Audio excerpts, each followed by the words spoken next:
Welcome to the Spirit in Mind broadcast with your hosts, Bishop C. Guy Robinson and Dr. Jonathan Shepherd, where we explore faith and mental health perspectives on current affairs. Let's get into today's discussion with the Spirit in Mind. Well, great day, everyone. Welcome to Spirit in Mind, where we discuss current affairs with faith and mental health perspectives. I'm Bishop Guy Robinson. I'm so very grateful for this opportunity to be able to share with you once again on Spirit in Mind. Good day, Dr. Shepherd. Hey, good day, Bishop. How are you? Doing very well. And how's your week been? Full. Yes, indeed. F-U-L-L. It has been a week of professional activities, personal activities, family, friends, and just so much. And trying to process the things that are occurring within our world at this time, our nation. So F-U-L-L. That is how this week has been. Good. I guess that's good as long as it was productive, and I can concur and agree. And glad to see our Spirit in Mind family joining us, and we trust that this broadcast finds you, whether you are live now or even watching in the future. We trust that this is finding you blessed and safe and well, because again, it's part of our prayer at Spirit in Mind that we are part of your experience towards holistic wellness. And certainly we hope to be a part of that journey with you. And we welcome our Spirit in Mind family as you are joining us today. Always grateful. And of course, Dr. Shepherd does so well with bringing us formal greetings and ways we can stay connected as he gets ready to come. Just want to thank you and encourage you to share. Let someone know Spirit in Mind is on, as Dr. Shepherd shares with us ways that we can stay connected. Absolutely. So when you see me, as I look down, I'm sharing with those groups out there. So I want you to go ahead now. We did this in our church service today. We literally took 5 minutes and just began to share with those persons who will be interested in hearing the broadcast. Dr. Shepherd, I don't know who's interested. Everyone's interested. Everyone's got mental health issues that's going on. So you don't have to discriminate. You don't have to worry if someone's interested or not. I guarantee you they will want to hear what we have to say. And so go ahead and do that now. Like and share. Go to the app.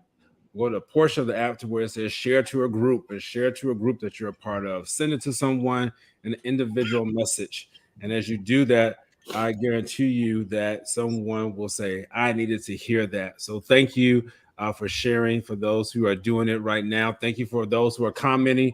As you're commenting to let us know that you are there, go ahead and share. Please do that.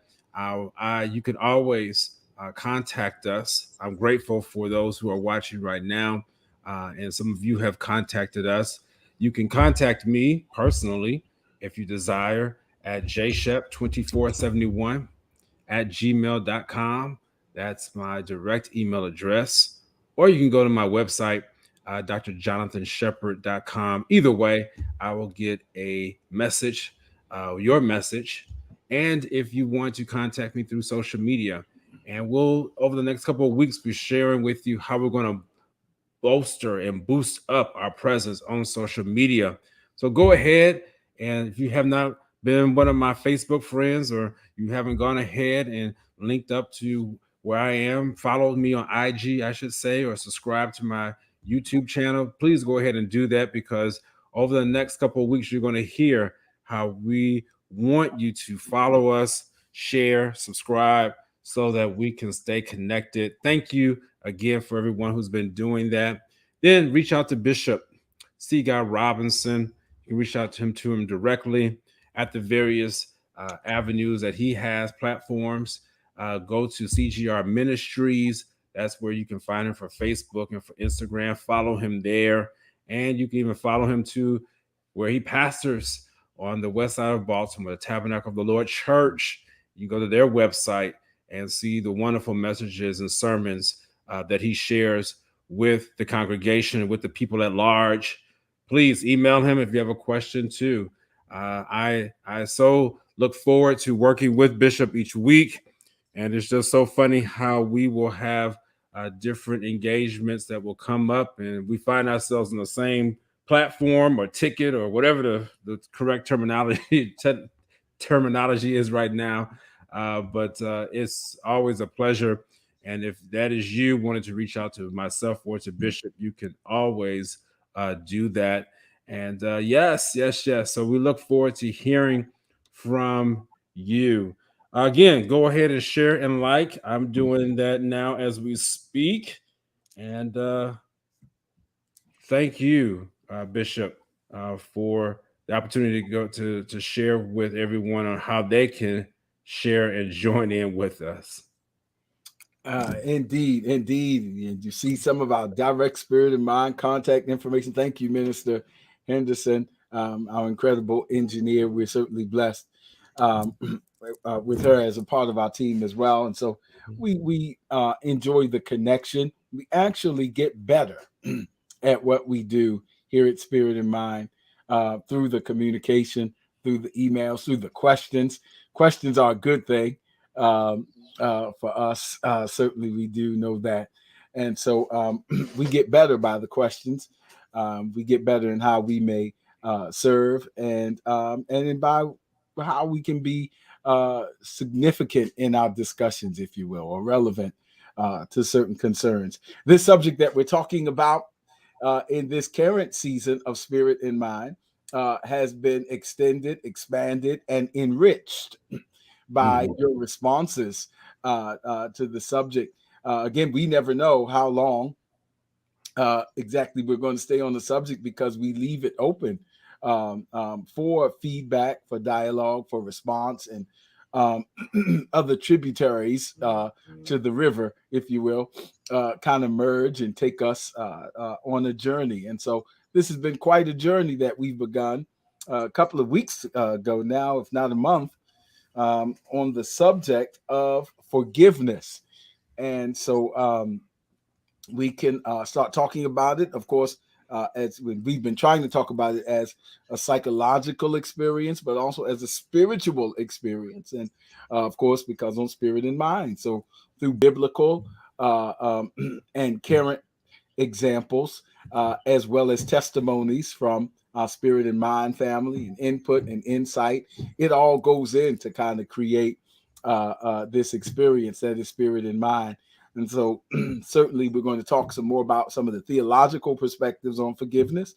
Certainly we're going to talk about some of the mental health aspects of forgiveness. And certainly we do have, Spirit in Mind does discuss current affairs with faith and mental health perspectives. And certainly we do have some current affairs that kind of have relevance to some of the things we've already been talking about. And so we're going to do it. So in the sense, we're not responding to something. We're really just continuing a discussion with now current examples. As Dr. Shepard said, this subject is relevant to everyone, psychologically as well as spiritually, because some things take more than a publicist. Some things require a pastor, therapist, along with maybe the publicist. So we'll talk about those as we proceed. Dr. Shepard, let's review a little bit. So you can start us off, and then I'll tag on a couple of things into review, and we'll see where that takes us. Absolutely. And so as Bishop just said, it really just blows my mind. I'm kind of a loss for words, which is interesting. It is amazing that we would be on this particular topic and not being able to shift from it and then experience what we experienced last Sunday, right after we finished the broadcast, our live broadcast, I should say, where we watched Will Smith assault Chris Rock. And I start there, even though that wasn't our review from last week. I start there because it actually is a part of the review from last week. it is so amazing that we would be in this series and yet experience something so significant to where I just told people, go back and watch Spirit and Mind, because this is where we are. And Bishop is right. We didn't just create this. This is where we believe the Lord has led us to be at. So one of the things I want to do in the review, if I may, Bishop, we talk about with Chris Rock and Will Smith, and I'm not looking here to rehash all that. Many of us have already seen it. But what I'm going to do is talk about the list, which I created from the book Total Forgiveness 2 weeks ago. And we have not had a chance to go through it. We went through maybe 4 or 5 of them already. I'm just going to hit all 10 of those real quick, just to remind you what total forgiveness is not. And the reason why I say that is because we need to remember, well, not remember, we need to know that what Chris Rock and Will Smith is going through is a reflection of these 10 tenets right here. So some are arguing, well, does Will Smith ask for forgiveness? Does Chris Rock give forgiveness? Well, let's just go over this and then we'll take a deeper dive. But let's just remember what total forgiveness is not. Total forgiveness is not an approval of what they did. It's not excusing what they did. Number 3, it's not justifying what he or she did. It's not pardoning what they did. It's not reconciliation, denying what they did, blindness to what happened, forgetting, refusing to take the wrong seriously, or last but not least, pretending we are not hurt. This is quite a list. Because if we look at what's going to happen, and I do hope that there is some form of reconciliation, and that's just me talking. I can't speak for 2 grown men. But when I look at what has happened thus far, we have to remind ourselves that whatever the outcome may be between Will Smith, Chris Rock, that those 10 things are very important there. We're not going to, at least on here, we're not going to approve of what happened. We're not going to excuse what happened. We're not going to justify what happened, which means make it right or reasonable. Pardon, release from consequences, reconciliation, and Bishop's talked a lot about that. Just because we do or accept forgiveness or provide forgiveness or execute forgiveness does not mean that total reconciliation is a part of that. Bishop said so well last week, and I mean that thing stuck with me. That there may be a change in seating arrangements. I'm just dignifying a little bit more. The person who had backstage access may now be in the balcony, so that may happen. Denying, of course, we can't deny what happened. We all saw it. Blindness, forgetting, refusing to take the wrong seriously, or pretending we are not hurt. Just wanted to refresh your memory with that again, that in that particular incident, we do not excuse or condone any of that. I'll say this, Bishop, before we go further. I was troubled when I read comments about people who wanted their potential mate, spouse, partner to react in a way in which Will Smith did. Now, I'm very careful on how I talk about incidents on this particular broadcast or show, because again, it's going out to the public.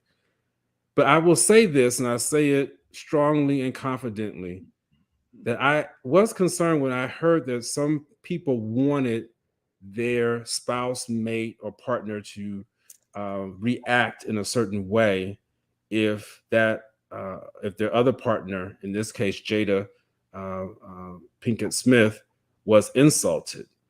What am I saying? People were saying, "Oh, he had a right to defend her, and I want my man to defend me just like Will did." I'm concerned about that. Dr. Shepherd, why are you concerned? Mind your own business. No, I am concerned about that. I need to be concerned about that because we have to be careful of the environment that we continue to foster in this society in which we see violence occur. And at that point in time, there was no consequence for the violence.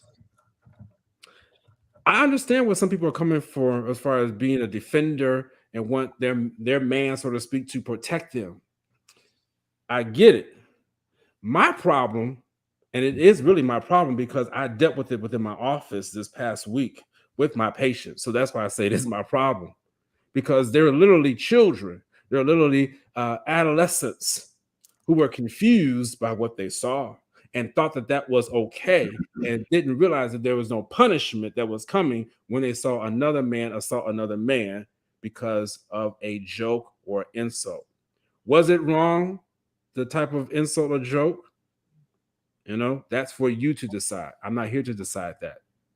What I'm saying is that we need to be careful when we start saying things about, well, that's what I want my man to do. Be careful of what we're saying, because we could be lifting up the temperature of where our society is right now. Let me tell you, the temperature that is in our society, it is at an all-time high, and it's very dangerous to where if we're not careful, forgiveness goes out the window, reconciliation goes out the window. We almost become just people who just act out whatever we feel like it with no consequence. And I just wanted to state that real quickly, that I am concerned about the image that was portrayed that day and has been displayed even moving past that day. So that's part of our review for today. And I'm looking forward to go further, Bishop. I'm done. Yeah. Well, I think actually that's a great flow, Dr. Shepherd. Again, as we said, we've already been discussing these things. So now we've just this just becomes, if you will, I don't mean this in different, but somewhat of if it were a sermon, we would say an illustration. If it were in the session, we would say maybe a case study. It's just things that become the application of the theories that we've been discussing. And that's the context. So we've already been talking about this. I think it brings several things to light. I think the issues are so layered, and that's why we're still talking about it. I know there's some people who would like to just say, for goodness sake, can we just move on? And typically we have to be careful. The reason why we can't just move on is because on some level it triggers, and we'll be talking about those things, and it relates to so many other issues that are relevant to our development. And so even and this is where it becomes important to notice and distinguish between what we're tired of seeing trending and a process of transformation. Because something may no longer be trending, but transformation is a process that continues well after something has stopped trending. And after, if you will, everyone has expressed just visceral opinions and catharsis. But true transformation continues after apologies are extended. It continues after the work of the publicist. Is the work of the pastor and the therapist. Those things are continuing and ongoing.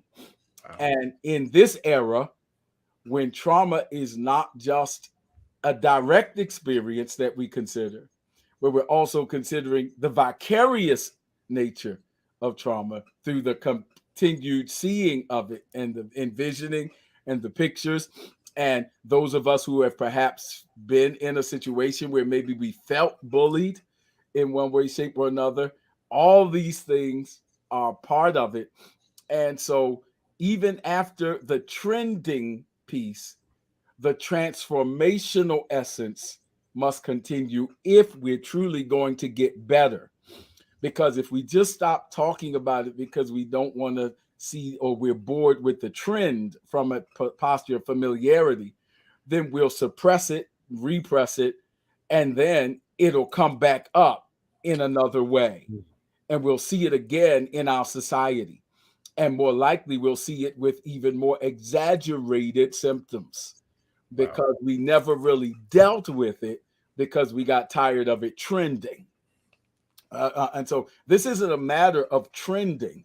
This is a matter of, are we open to societal transformation, to the things that would so that we can kind of do this. And you address that, Dr. Shepard, even in terms of what you said about the concern you have for persons saying, I want to be defended that way. Well, I get you, but there are levels of defense, even if you want to go with that. And the question is the defense commensurate with the threat?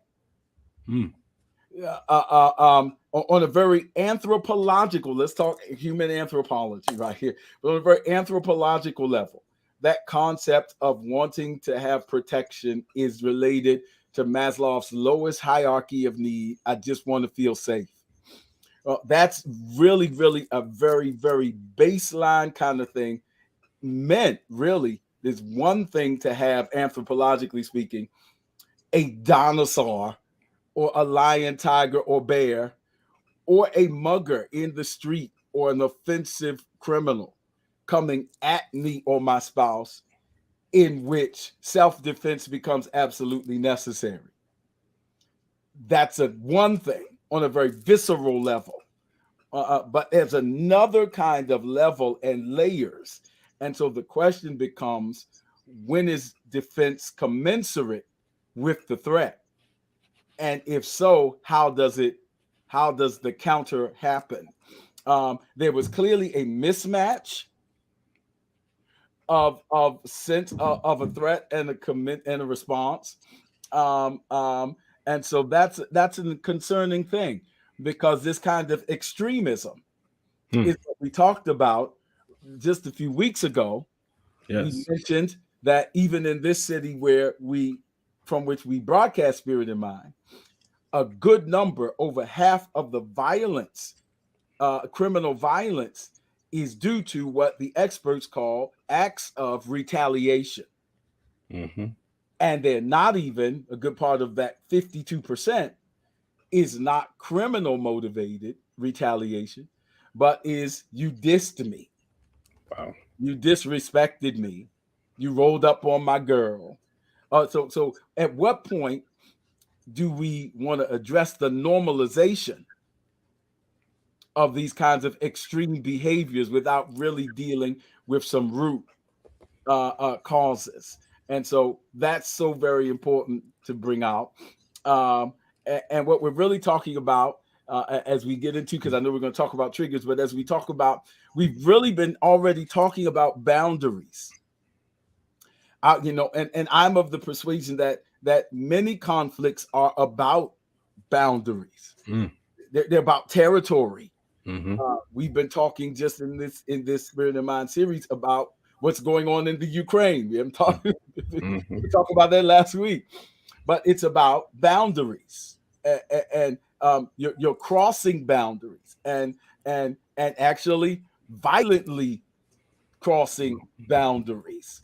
And so it's important with that, because conflict is about territory, geographically or ideologically. Two different things are trying to occupy the same space. It's about boundaries culturally. The concept, even from the because the trigger in this case, if it was the joke about alopecia, then it's a sociological discussion on boundaries of comedy. Right. There have been several comedians who really made their whole careers in the 80s, 90s, and early 2000s, who have said that they no longer want to do stand-up comedy because they don't know where the boundaries are anymore. Yep. Inclusive of Chris Rock. Yep. Chris Rock was one of those who said, I don't really enjoy doing stand-up anymore because what used to be funny, the boundaries have changed. Eddie Murphy said the same thing. Jerry Seinfeld said the same thing. Bill Maher said the same thing. Dave Chappelle just went through it with the Netflix people and that situation. And I'm not endorsing or condemning. I'm just lifting the issues. Right. So where are the boundaries of comedy? At what point is a joke? Because by the time if you cannot say a joke about ethnicity, race, relationships, gender, pretty much have nothing to talk about. Physical features. And I'm not endorsing either one. I'm just saying that these are the challenges. So so how do you know? So it's about boundaries spiritually. God's initial promise we shared in worship today. God's initial promise to Abraham was about a land of promise. And he identified boundaries, and conflicts arose over adversarial forces that did not want those boundaries to be crossed or possessed. And so boundaries are essential to identity. Even in humanity, there's a place where, and we live with this, if you will, sometimes conflict between our first name and our second name. Our first name gives us individuality. Our last name gives us group identity. And so how do we navigate those? Because we're social individuals. And where does my individualism begin? And where does my collectivism take in? So these discussions on boundaries and when they're crossed and how they're crossed, and more importantly, how are they established? That's why communication is so important. When we're even talking about forgiveness, we have to talk about where our boundaries are, because conflict can happen when one person has a different concept of boundaries than the other person. So I don't even know I crossed it.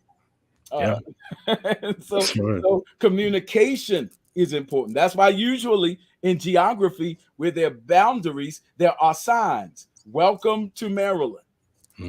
Welcome to Illinois. Because boundaries have to be identified. And so that takes communication.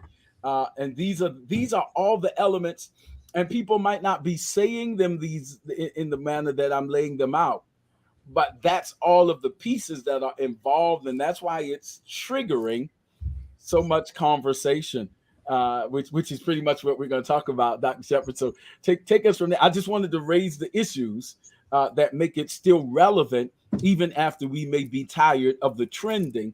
There's still opportunity for authentic transformation to make us better if we continue to engage and reflect and introspect and even be challenged by the issues that are here. Yeah, Dr. Shepherd. Absolutely. And so we just pick up as to how are people triggered? You might say, oh, do I have any triggers? Yes, you have triggers. There are such things that are called trauma triggers. And so if we can put the slide up or graphic of what the definition of a trauma trigger is, it is the psychological stimulus that prompts an involuntary recall of a previous traumatic experience. And there might be some big words in there. Basically, what it's saying, someone stimulates you, activates you, slaps you, or in this case, a joke stimulated Will Smith to do a impromptu walk up to the stage and slap Chris Rock. Now, here's a piece that I don't know about. If there was a previous traumatic experience that caused him to do that. Now, people are saying that his wife, I don't know. I wasn't there. So again, that's a question mark. But people do have traumatic triggers. I can remember being in a conference where I was teaching on post-traumatic stress disorder. And there was a gentleman who he was not worked, but he was in the military. and he had went through either the Afghanistan or Iraqi war, one of the two, Bishop. I can't remember. And as I was teaching on post-traumatic stress disorder, he began to relive his experiences as I taught. And you could see how he changed. I don't know what it was that I said. I don't know what it was that took him there, but I could see the difference. And this man, literally strong, healthy man, began to change and began to shake and quiver and began to cry. And if I had not been trained and again guided by the Holy Spirit to know how to maneuver, that could have turned out to be a mess of an event. That's why I tell people, and I'm going to digress for just a quick minute. Everybody can't deal with mental health issues just because you have to talk to people, or if you are a leader or a pastor. Everybody can't talk about trauma. I'm just going to say that, because if you don't know how to be able to open up something and put somebody back together before they leave out that room, then you're not qualified to do that. Also, you as a person, and I just told Bishop about this last week, when you invite me to come speak, if you don't give me enough time to open up, provide the medicine, close the person back up, I'm not coming. I just, I can't do that. I no longer will shortchange the amount of time it takes for people to get the healing that they need. Mental health sessions cannot be done in 15 minutes. I'll just say it like that. And we have to make sure. Why does this fit in, Dr. Shepherd? Why do you digress there? Because so many of us are dealing with that psychological stimulus that was activated, causing an involuntary recall and even action due to the previous traumatic experience. And if you don't know how to be able to handle that as you are talking, then you could really be doing more damage than good. So what we just shifted, Bishop. I get back to the story, and we began to pray for the man. And literally, the atmosphere of that particular conference just changed, and he was able to go away feeling better. He didn't even know that he was going to have to deal with that untapped hurt and pain that was still there, but testified that he left better. And so that really is something. Did Will Smith experience that? I don't know. I will say this, though, confidently, that Chris Rock was traumatized. Absolutely. How do I know that? Even when he had to go on stage in Boston, there was extra security there.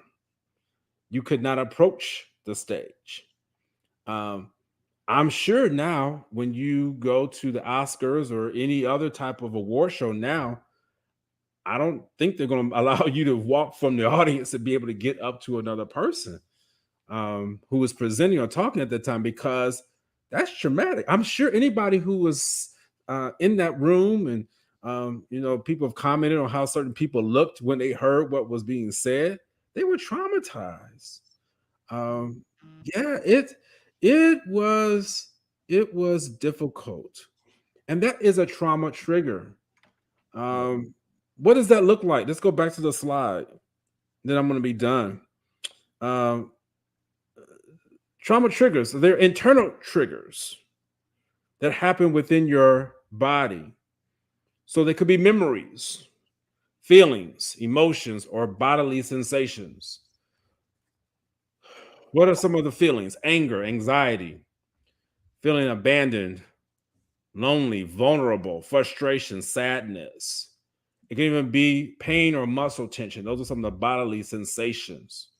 I'm certain that these things were felt by many of people who are even here right now listening to the broadcast. I'm sure many of people felt like that even in that room. I've heard a few people who were there comment just how sickening they felt frustrated, sad, anger, you know. It really was a very tense moment. You could feel there was a shift. I wasn't even in LA, and I was watching when it happened. I felt it even through the airwaves or whatever type of way you receive satellite. I felt it in my house. I was like, there was a significant change. And you as a person, whether or not you have an audience or if you're with your family member or if you're for yourself, when you recognize that, you need to understand that that is a trigger. It could be a or identify as a trauma trigger. And I'll say this: trauma triggers are difficult to identify. So no one person can sit there and point, well, it was the joke on alopecia. We don't know. It may have been. We don't know. Triggers are difficult to identify. So many times we think we know what the root cause of something is. Sometimes we think we know why we can't forgive or why that person won't forgive. And honestly, we don't know until we really take a chance, time to sit and assess what the real deal is. And that sometimes requires repeating the process. So you understanding that identifying the trigger is what's necessary, knowing that it's difficult, knowing that in order to be able to identify that, you need to repeat the steps so that you can walk through. And that's what I'm hearing that people are doing in regards to this particular situation that we led off with at the Oscars, that they're walking through the board of directors or board of governors. They're walking through to see where the missteps were. And you need to do that. But then after you do that, sometimes you have the response and it hasn't hit just yet. And so that's okay. Even as I'm talking about this right now, and Bishop, I am finished here. Even as you talk through this right now, for some of you, you've listened to us for weeks and have said, Bishop Robinson, Dr. Shepherd, you're talking good, but I can't let it go. Or you might be saying, I don't know why it bothers me so much, Dr. Shepherd. Why is this thing still sticking with me? I want to let it go, but I can't. Oh, I've heard that so many times. I want to let you know you're in an okay place. I said you're in an okay place because identifying some of these triggers are very difficult. And Bishop's going to talk to us a little bit about the spiritual component as to how we can get set free, because we want you to get set free. But I want to let you know it is difficult, honestly. Bishop, I'm done. Yeah, Dr. Shepherd, this has been wonderful. And thank you, Spirit of Mind family, because the chat line is active and it is so helpful. And I'm gonna parallel what you just said, because you said something powerful that one of our Spirit of Mind family persons even put in the chat line. And I'll start there as my working thesis. You said not everyone is trained to deal with mental health issues, and you kind of prefer not to be in these environments where you open stuff up and just kind of leave it there and tie into stuff. I want to parallel that actually with the working thesis that not everyone is trained to deal with spiritual health issues. I know we see, and I don't mean to be offensive, but I'm just going to call it straight. Just because one is a good pulpiteer, just because one can create catharsis through dance, does not necessarily mean that one has followed through with the work of a skilled, anointed, and appointed theologian to deal with the spiritual side. The spiritual side that you would be hard pressed to hear Soren Kierkegaard and others who committed their lives to the seriousness of theological disciplines to say that they had nothing to say about the dark night of the soul and depression episodes and struggling with the emotions, because there was time and dedication to theological praxis. They have different training and different approaches, but they both, operative word is training. And I don't mean that to be offensive. I mean that to be biblical. The scriptures are clear that if a person desires the office of a bishop, which in that day was before the imperial church, simply meant one who oversaw the spiritual health of others. One of the qualifications is that he or she not be a novice. Yes. Because taking this very seriously. Not that I'm against. I hope I'm clear. I am a Pentecostal preacher with charismatic theological inclinations, but I also understand that there is an importance to understanding certain theological concepts that are good for the spiritual soul and discipleship, and those things take time, and they continue after the dance and after the altar work, and so that's very important, because some people, first of all, there's a passage of scripture in Matthew 4:11 that we've been talking about at the tabernacle, that is brief in its writing but powerful in its content.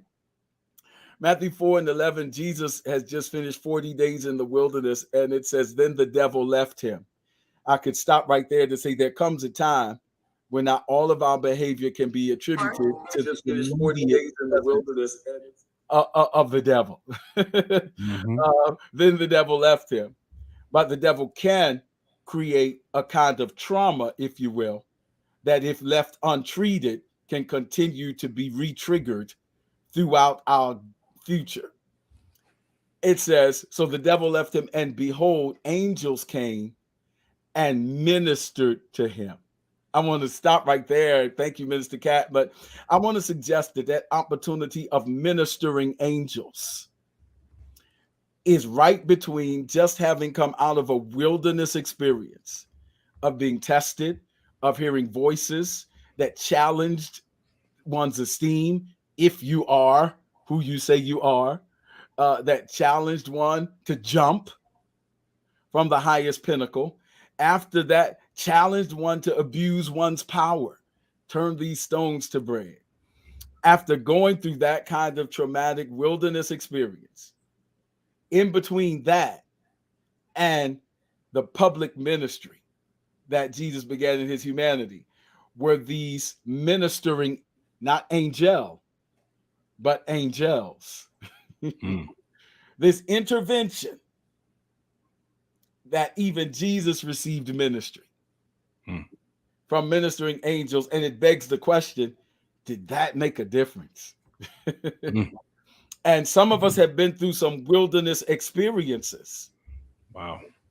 And perhaps ministering angels will come in the form of pastoral care, therapeutic intervention, good parental counsel with a real parent and not someone who's more interested in being a peer, a true friend, because the Bible says faithful are even the wounds of a friend, who will hold us accountable and tell us like it is.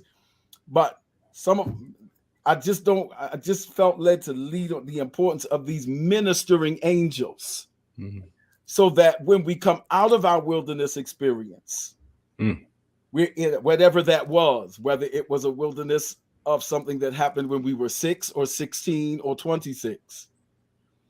But so that this ministering angel presence can help us to move on and move forward in a healthier way without the same susceptibility to triggers, because we didn't finish having treated what happened in the wilderness. Wow. And it doesn't matter how rich we are. What we see today is that wealth cannot cover up untreated trauma. Absolutely. And that's perhaps one of the reasons why security was not there like it is in some other places, because someone asked, where was security? Well, probably was making sure people got in safe, But once you have a gathering of affluent persons who are wearing the top line of all of the fashion designs, and you have all of the things and the accoutrements of life that suggest health and success, Wow.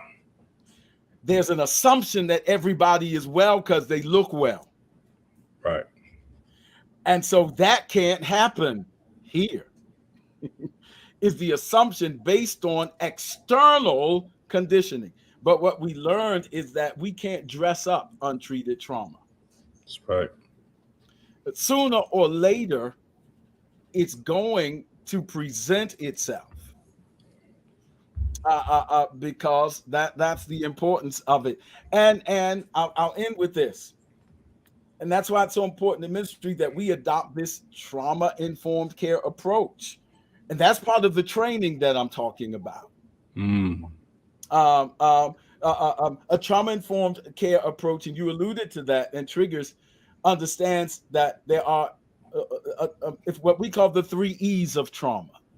Mm-hmm. The 3 E's of trauma are the event, the experience, and the effects. Mm-hmm. There's the traumatic event. That's the thing that happened. There's the traumatic experience. That's my interpretation of what happened. Mm-hmm. And then there's the traumatic effect. That's my acting out of what happened. And what's powerful about understanding a trauma-informed approach is that 2, 3, or more people can experience the same traumatic event and yet not have the same traumatic experience. Wow. Subsequently, not portray the same traumatic effect. Children can grow up in the same house and experience the same traumatic event, but not have the same traumatic experience, and subsequently not portray the same traumatic effects. If one understands family therapy, you understand that some persons, one will become what you call the symptom or the mascot, and another family member or sibling will become the hero and the overachiever. I'm going to deal with this trauma by getting out of here. And another one will become the lost one because they all had the same traumatic event, but they didn't have the same traumatic experience. Right. And so when you understand that, then we don't judge the effects as harshly, because now our approach becomes not what did you do, but what happened to you that caused you to do what you did.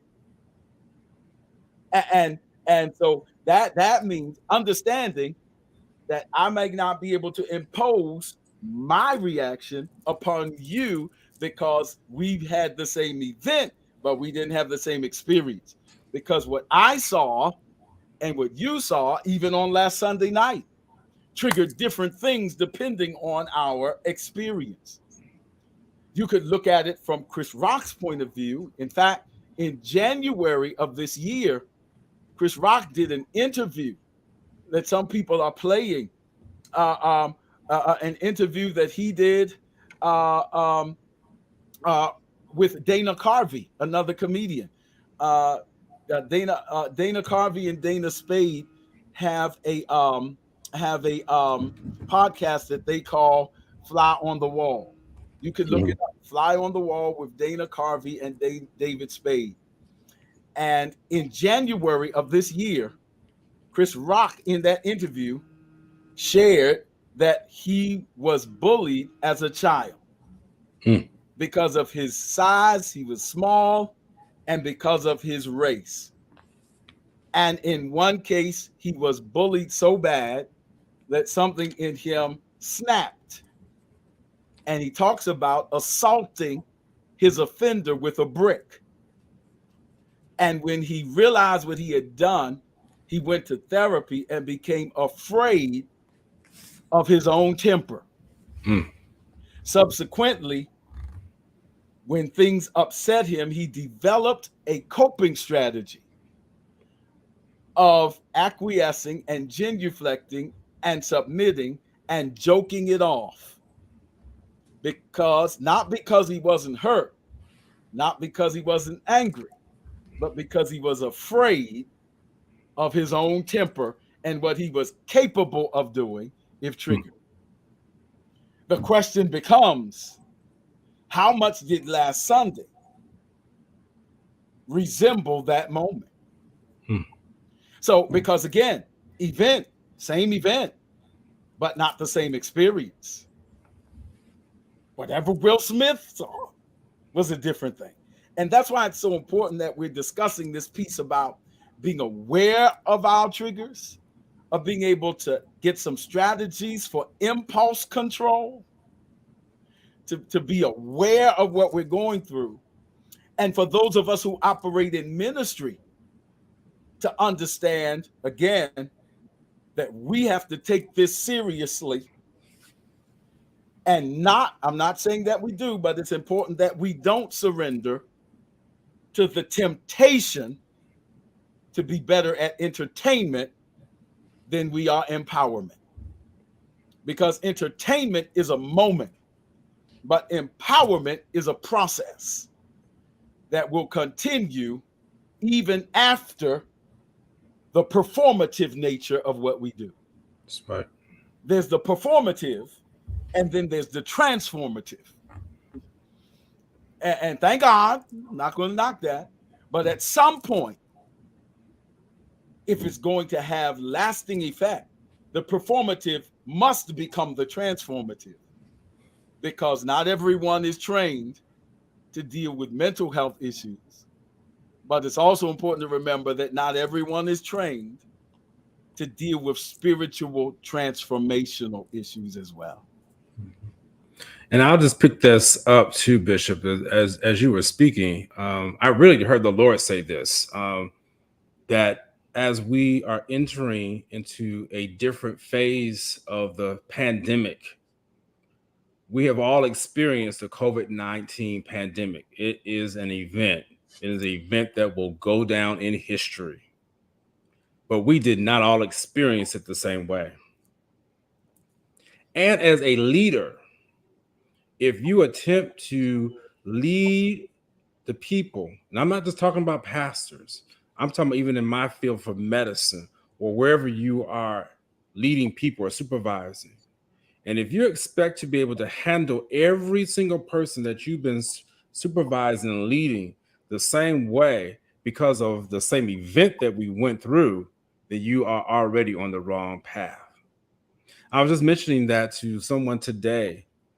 And one of my major concerns is when I look at organizations is how they are attempting to go back to utilize methods that worked prior to 2020 and trying to implement them in 2022.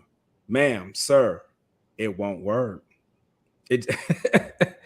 There are some basic fundamental things. I'm not, I'll be careful on that. Well, Dr. Shep, what do you mean by that? We have the same. I'm not going there with you all. But if you think that you can continue to operate the same way after such a traumatic event that we all went through and think that there is one prescription that fits all, you're sadly mistaken. And so you have to be able to evolve and be able to deal with where folks are, whether it be in your organization, where people are coming back into the office, into their cubicles.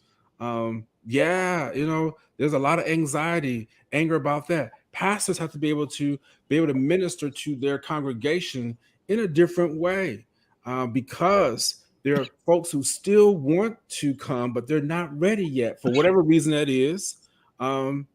Again, there's various different factors to that.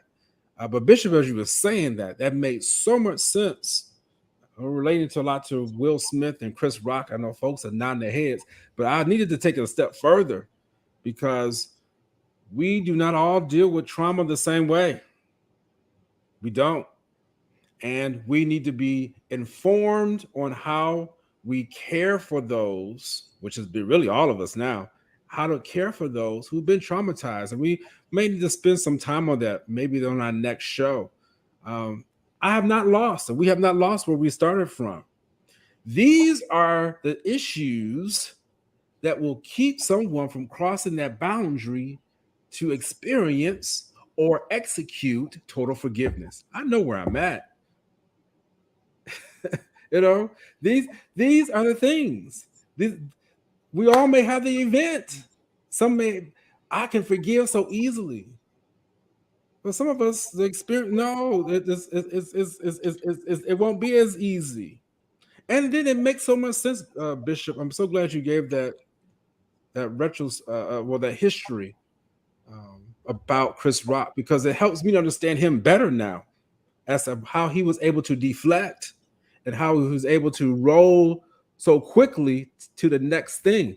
It was, I was looking at my TV. I'll be honest with you. I was like, what's wrong with my TV? Like, I paid too much for this TV to be acted up, slowing down. Didn't realize there was something major going on. It was a 3 to 5 second delay that was not allowing us to see everything that was occurring. But when you go back and you look without the delays, that man, Chris Rock, handled himself up so magnificent, much better than so many of us out there would even admit. I'll be honest with you. I don't know if what I would have done if somebody had slapped me and I wasn't expecting for it on live TV. I don't know what I would have done. That, honest to God, truth. That could have been so bad for us, Bishop. Lord, I don't want to digress too much, but that could have just been so bad to see 2 grown Black men fighting on TV. No, but that's good, Dr. Shepard, because he said, actually, just this week in his first stand-up comedy appearance after the moment, and this was just this weekend, he said, meaning Chris Rock, before he opened, he said, I'm not here to talk about what happened at the Grammys. At the awards. Mm-hmm. And he said something so important. He said, I'm still processing that. Right. So I know that's what I mean about trending versus transforming, because it's still happening. And so what we may have seen, time will only tell that, in some of these responses and sympathetic nervous reactions include fight, flight, freeze. So it may just have been a surreal moment. Is this what has just happened? Because after the event, the experience is still reverberating and ruminating and being processed in light of some of our past experiences. Because that's, especially, it's like if it's reminiscent of a wilderness I've been in before. You know what I mean? And so that's where it becomes, did the ministering angels sufficiently finish this season and bring closure to this? Wow. Because if they didn't, this moment is taking me right back there. Mm-hmm. And that's why it's so important that we understand all those moments, because again, it happened. And I know the pop culture and some people who may be uncomfortable or overly familiar or simplifying it or tired of it is like, it's over now, okay? Now, actually, it's still being processed. Absolutely. Not just by the persons, but by the culture. The Academy Awards are still determining how are we going to deal with this. This has opened up whole new areas of discussion. Thank you, Janet Rogers. Everybody had a freeze moment. The Twitter universe and other social media said, did I just see what I think I just saw? Yep. Was that real? Yep. Did that just happen? Because the event is one thing, but the experience is still going on, and the effects are still, especially the longitudinal effects, absolutely, are still to be determined. Yeah, the Dr. Shepard close us out. I know we're almost out of time on this one. Well, remember those 3 E's, and we'll come back to that: the event, experience, and effect. This has been such a rich discussion today. As you see, the Lord is leading us in how we are handling this topic. And I believe that you are being blessed. I'm being blessed. I know that you should be reaching out to your family, your friends, so they can be blessed.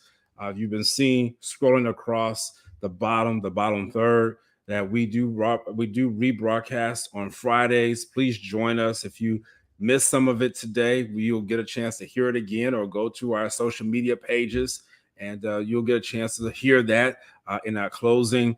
If we can put up just the email one more time. If you have any questions, please hit us up so that we can answer those questions for you. You can contact me at my personal email address, various platforms right there, drjonathanshepard.com. And then for Bishop, please contact him through his various social media platforms, send him emails, make phone calls. And then we also have a Spirit in Mind Gmail account. And so we also want you to send that question. You can do either one to us directly, individually, I should say, or to our Spirit in Mind Gmail account, and we will definitely get to it. I see there's already a question right there. Thank you, Spirit in Mind Health at gmail.com. Janet Rogers was asking, does living vicariously through others have anything to do with how people are reacting or thinking about this incident? So I'm sure we will pick that back up. And yeah. So we have some more questions to continue to dig out of this. We are experiencing some wonderful events upcoming. We should have some exciting news maybe by next week in regards to Spirit in Mind. Well, you'll be able to access many of our episodes at your own demand, which is just wonderful. And you'll be hearing some more news about that. Bishop, I think that's it. Yes. Thank you, Spirit in Mind family. And thank you for the dialogue. Thank you for the questions. Thank you for the insight. Again, it helps us to keep our conversations in line with our prayer for being relevant and significant to what the culture is going through, what you're going through. And again, we hope to be some part of a continuing plan of your holistic wellness. So as the Lord gives us grace, we look forward to seeing you next time on Spirit in Mind.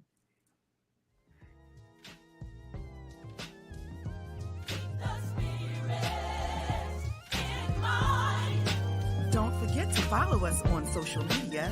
We're on Facebook at Spirit in Mind, and we're also on Instagram at Spirit in Mind Live. Join us next time for a new episode of Spirit in Mind.